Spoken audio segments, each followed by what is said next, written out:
Fala pessoal de Engenharia e Arquitetura, sejam bem-vindos a mais uma aula do professor David Moraes. Na aula de hoje a gente vai dar continuidade ao estudo da NBR 5626, instalações de água fria. Nas últimas aulas a gente aprendeu um pouco mais sobre reservatórios, agora a gente vai dar sequência à cadeia de tubulações que seguem o reservatório de água fria. Então, o nosso objetivo nessa aula é identificar os principais componentes da rede de distribuição para os pontos de abastecimento e conhecer aspectos de dimensionamento de canalizações de água fria segundo a NBR 5626. A gente vai primeiro falar da rede de distribuição, qual a cadeia de tubulações que segue do reservatório até os pontos de utilização. A gente vai comentar rapidamente sobre questões de dimensionamento. Isso vai ficar mais evidente quando vocês estiverem realizando a atividade dirigida, disponível nas plataformas virtuais, como sempre temos informado. E finalmente, para as próximas videoaulas, vamos falar também de pressão e velocidade da água. Bom, a rede de distribuição é composta dessa cadeia de tubulações. Nas aulas passadas a gente falou de reservatório, explicou para que serve o reservatório, para garantir a autonomia de água. Falamos um pouco como pode ser estimada essa autonomia e como isso vai se refletir no volume do reservatório. Falamos de alguns aspectos também de instalação, manutenção de reservatório, e nessa sequência nós temos aí uma cadeia de tubulações que vai distribuir a água do reservatório, começando pelo barrilete, em seguida colunas de distribuição, ramais, subramais, até finalmente chegar nos pontos de utilização. Vamos então considerar um pouco sobre essas redes de distribuição para que a gente possa depois detalhar cada um dos aspectos dessa cadeia, cada etapa dessa cadeia de tubulações. A rede de distribuição de água fria é constituída pelo conjunto de canalizações que interligam os pontos de consumo ao reservatório da edificação. E por motivos econômicos, aconselha-se dividir as canalizações por pontos de consumo, isto é, canalização do banheiro, canalização da cozinha e da área de serviço. Quanto menor for o número de pontos de consumo de uma canalização, tanto menor será seu diâmetro e, consequentemente, o seu custo. Mais na frente, quando a gente estiver falando sobre dimensionamento, vocês vão entender melhor porque essa divisão de canalizações vai se refletir em tubulações menores e, consequentemente, um custo menor de instalação. Bom, começando então pelo barrilete, se a gente voltar lá atrás, a gente vai perceber que o barrilete é a tubulação que segue logo após o reservatório. O barrilete é o conjunto de tubulações que se origina no reservatório e do qual se derivam as colunas de distribuição. Então, logo após o reservatório, você vai ter um espaço onde haverá um conjunto de tubulações, e dessas tubulações os demais pontos vão ser abastecidos. É interessante que muitas vezes as pessoas também denominam o espaço onde estão essas tubulações de barrilete, tá bom? Então, algumas considerações gerais sobre o barrilete é que ele pode ser instalado de duas maneiras. Uma maneira mais econômica e outra mais, vamos dizer assim, operacional no que diz respeito à manutenção. Então nós temos o barrilete concentrado, que tem a vantagem de abrigar os registros de operação em uma área restrita, facilitando segurança e controle do sistema, possibilitando a criação de um local fechado, embora de maiores dimensões. Então, no barrilete concentrado, a gente vai ter esse conjunto de tubulações todas em um mesmo espaço, com todas as suas válvulas também no mesmo espaço, e dessa maneira você consegue, claro, vai ter que ter um espaço maior para caber essas tubulações de alto calibre, todas essas válvulas e mais alguns outros acessórios hidráulicos, mas você garante controle, você garante facilidade também no que diz respeito à manutenção da instalação hidráulica.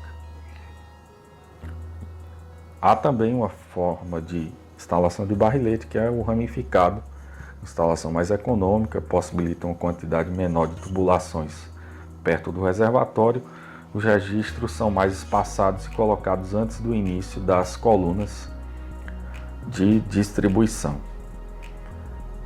No barrilete ramificado, você tem a tubulação de combate a incêndio, vai ter uma tubulação que vai distribuir para depois desse espaço do barrilete é que você vai ter a distribuição das tubulações para as colunas de distribuição. Alguns cuidados na hora de instalação é prever apoio das tubulações. Você vai ter tubulação aqui com um calibre muito grande, você vai ter pressão, vazão e assim você vai ter essas conexões, tubulações bastante solicitadas em termos de carga, então é preciso dispor de apoio de projeto estrutural para que essas tubulações possam ter durabilidade. Ralo para o espaço do barrilete, espaço para manutenção, identificação e localização dos registros. Veja, gente, esse é o intuito, por exemplo, de num barrilete concentrado, saber identificar para onde está indo cada uma dessas tubulações. Isso vai facilitar na hora da manutenção, se digamos que você tem um problema em um pavimento específico, com essas identificações você não vai ter dificuldade para fazer a manutenção, vai saber qual válvula correta fechar para executar a manutenção. Segue então, depois do barrilete, vem as colunas de distribuição. As colunas de distribuição de água fria derivam do barrilete, descem na posição vertical e alimentam os ramais nos pavimentos, que por sua vez alimentam sub-ramais das peças de utilização. Cada coluna deverá conter um registro de gaveta posicionado a montante do primeiro ramal. Deve-se utilizar a coluna exclusiva para válvulas de descarga para evitar interferências com os demais pontos de utilização e evitar o fenômeno hidráulico conhecido como golpe de ariete. Daqui a pouco a gente vai mostrar aqui o que é que isso significa, por que uma coluna exclusiva para válvulas de descarga numa das instalações que a gente pôde visitar. Então tá aí a ilustração das colunas de distribuição. A missão delas é, depois do barrilete, fazer com que a água chegue em cada pavimento. Alguns cuidados nas instalações de coluna de distribuição é que é recomendável a ventilação dessas colunas.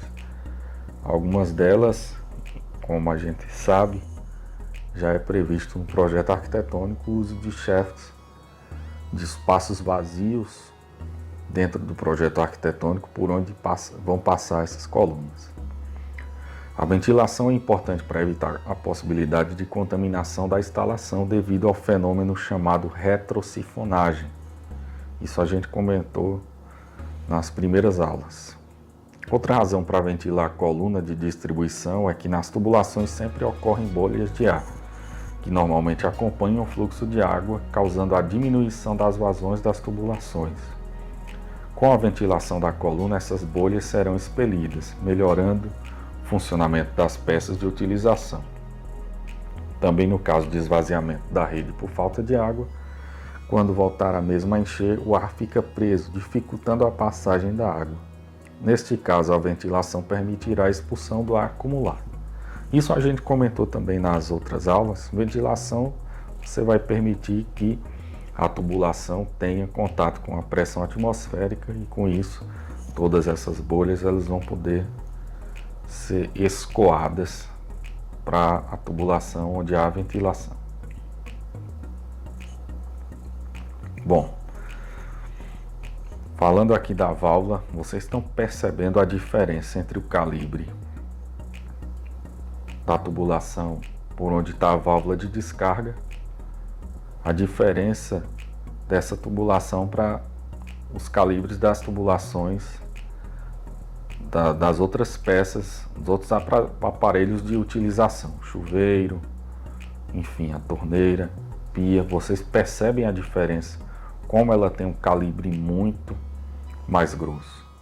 A gente sabe que a válvula tem um consumo de água muito grande e justamente além do consumo de água você vai ter uma vazão muito forte que vai provocar golpe de ariete e justamente para evitar que isso venha prejudicar as outras tubulações, uma coluna de distribuição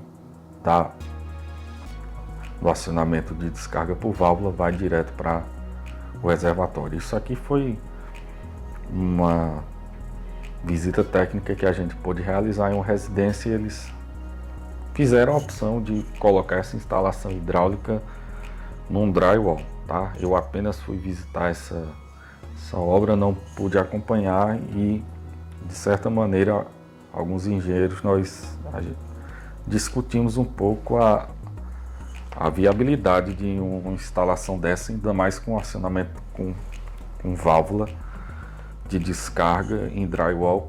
Pode não ser uma boa opção, mas de qualquer maneira foi apenas uma obra que a gente pôde visitar. Bom, já que a gente está falando de tubulações, já agora nas colunas de distribuição a gente vai ver que há vários materiais utilizados para essas tubulações, tanto de ramal, de subramal, coluna de distribuição.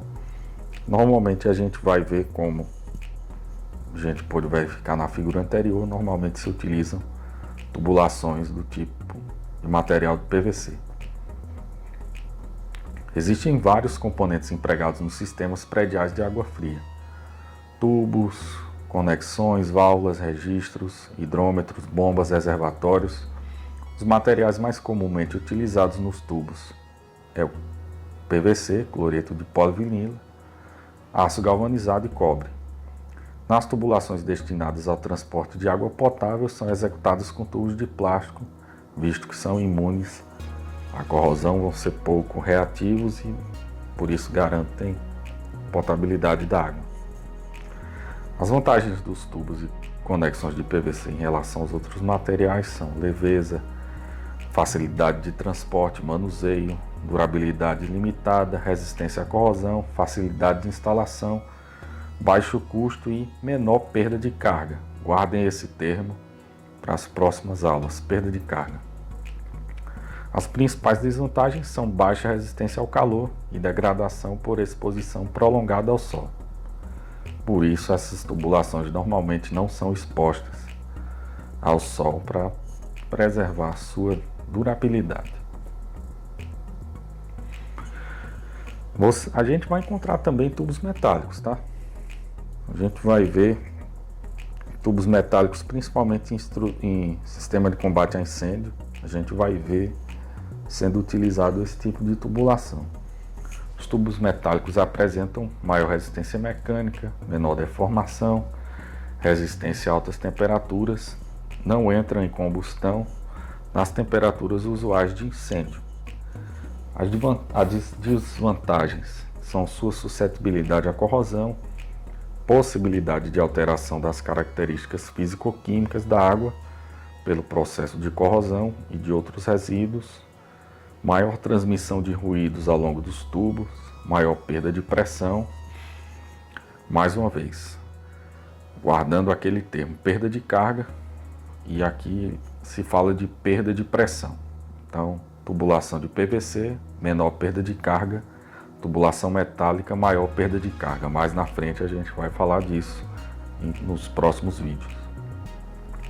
Os tubos e conexões de ferro galvanizado geralmente são utilizados em instalações aparentes e nos sistemas hidráulicos de combate a incêndios.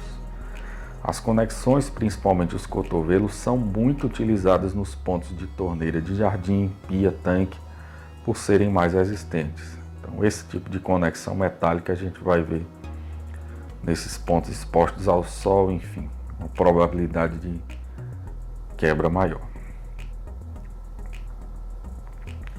Tubos e conexões de cobre são tradicionalmente utilizados nas instalações de água quente, mas também podem ser utilizados nas de água fria. As tubulações de cobre vão proporcionar menores diâmetros no dimensionamento, mas elas vão ter um impacto aí no custo das instalações.